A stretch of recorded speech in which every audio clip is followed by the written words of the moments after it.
Hey gang, welcome to another edition of Doc Schlock by request, where it's a review of the movie Project Metalbeast, or Project Metalbeast DNA Overload, and this one comes to us from fellow YouTuber Black Phillip. The movie starts off in 1974, where a special ops officer named Donald goes to some little island to find out there's a werewolf there. And he has a cameraman to go along with him, and, well, as you would guess, the cameraman doesn't make it, and, well, Donald's the only one who does. And apparently he was supposed to go there and get a sample of the werewolf's blood to try and make some sort of a serum into making super soldiers. Yeah, that old story again, huh? So Donald is getting impatient with how things are going, so he decides to, what else, try it out on himself. And then it turns out that was a bad idea. He becomes a werewolf, yeah, not surprisingly. And he winds up attacking a couple of staff members in the building, until Miller comes along and takes him down with some silver bullets. And then Miller decides to have Donald be cryogenically frozen. Yes, he's become a Donald Popsicle. Well, it's 20 years later, and a new staff of scientists named Anne, Hammond, Larry, Roger, and Ferraro are conducting an experiment on how to try to make a sort of synthetic skin in order to, I don't know, probably cause severe less sunburns. When Miller arrives and decides, you know what, why don't I bring in my old friend Donald and you guys try this out on him? So they try the experiment on Donald, and, well, he comes back to life. And sometime after that, he becomes the werewolf again.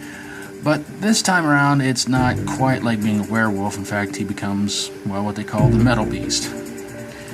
No, not that kind of Metalbeast where he's doing the devil sign and headbang and stuff, no.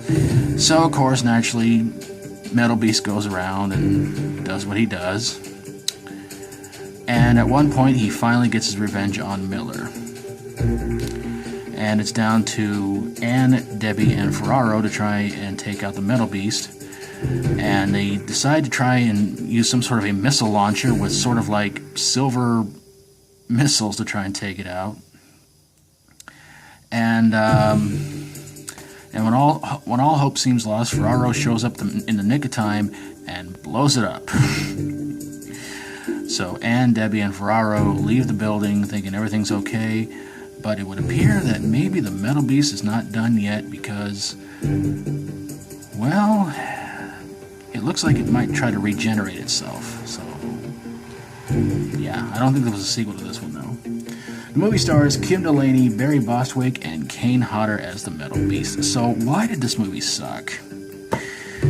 Personally, I thought it was pretty bad because you put Kane Hodder into a werewolf costume. My first thought is, oh boy, this is going to have some really cool stunt work, stuff like that. There was absolutely none. That was like a real shame. The other thing is that most of the attacks from the Metalbeast were done off screen. The only one that was actually on screen was when he got Miller.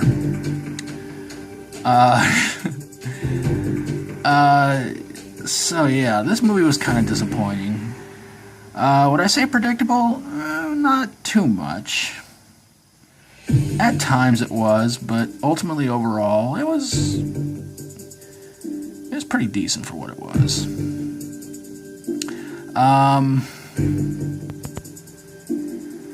The gore in it was not great. I think that was another big problem with this movie.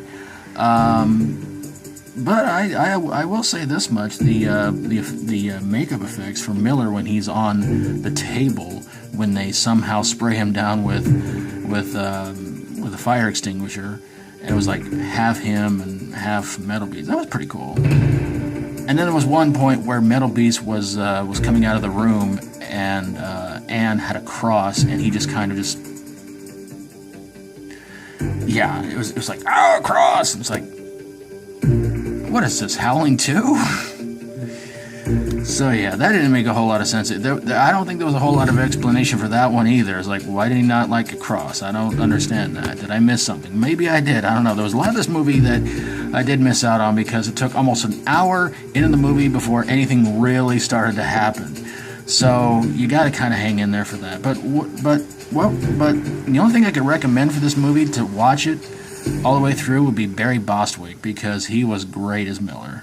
In fact, there's one part of it where the Metalbeast throws him against a metal door grating, and he gets up and he fixes his tie. And I just laughed at that part. And then before the Metalbeast finally finishes him off, he just kind of straightens his hair a little bit. So I thought, yeah. So yeah, Miller the character, a jerk, but a sort of charismatic jerk. But there you guys have it, a review of Project Metalbeast. Special thanks to Black Phillip for his request. He doesn't have any videos on his channel yet, but hopefully someday he will soon. And when he does, I hope you guys will go check out his videos and subscribe to him when you get the chance. And hey, if you like my videos, always feel free to subscribe. If you got a horror, sci-fi horror, comedy horror, fantasy horror movie that was a project went wrong in all sorts of different ways, send it my way and I will get on it ASAP. Thank you guys so very, very much for watching, and until next time, as always, stay strong and rock on.